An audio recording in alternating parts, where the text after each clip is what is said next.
체지방을 제대로 관리하려면 반드시 알아야 할 게 있습니다. 우리 몸속을 이루는 체지방 중에서도 복부 비만을 부르는 지방은 따로 있죠. 바로 내장지방입니다.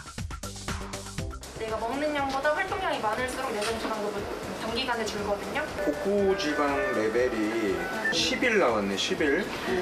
어머님은 14래요, 14. 14. 심각하죠. 이게 10일까지는 그래도 이제 경계인데 12부터는 진짜 높다고 보는 거고. 창피해.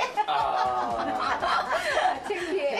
안녕하세요. 안녕하세요. 네. 제가 아까 검사한 결과들도 좀 이렇게 같이 보기도 했는데 한번 본인의 내장 지방 결과가 어땠는지 좀 말씀해 주실 수 있을까요? 복부 쪽에 네. 주로 내장 지방이 많이 있어서 어. 좀 많이 심각하더라고요. 심각하다. 네. 저는 체중은 평균인데 항상 느끼는 거는 내장 지방이 많아가지고 그것 때문에 많이 신경을 써요. 근데 그게 복부 지방이 잘 빠지지를 않더라고요. 네. 일단 우리 몸에 있는 지방은 피하 지방하고 내장 지방 이렇게 나누게 되는데 피하 지방은 말 그대로 피부 바로 아래에 있는 지방이에요.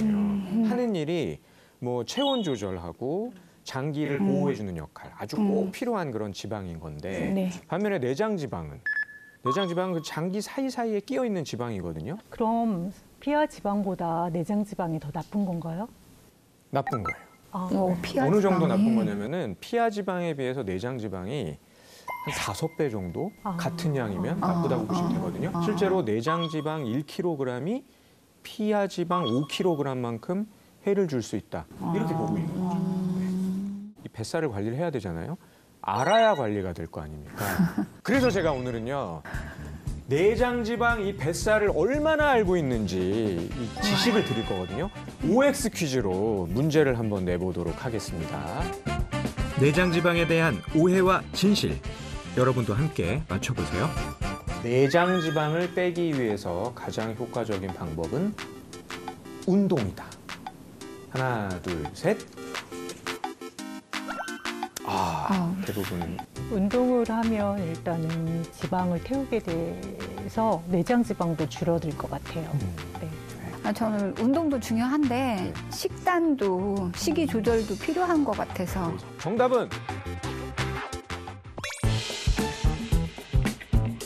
정답을 공개하겠습니다. X입니다. 맞아.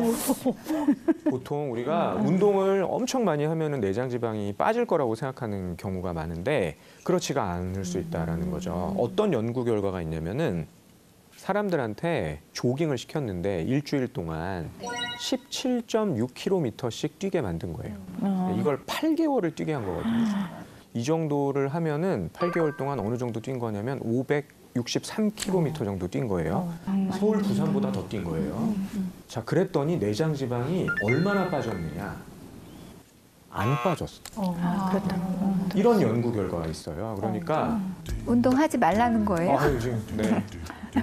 혹시 또 화나시거나? 아니요, 안 알았어요. 네.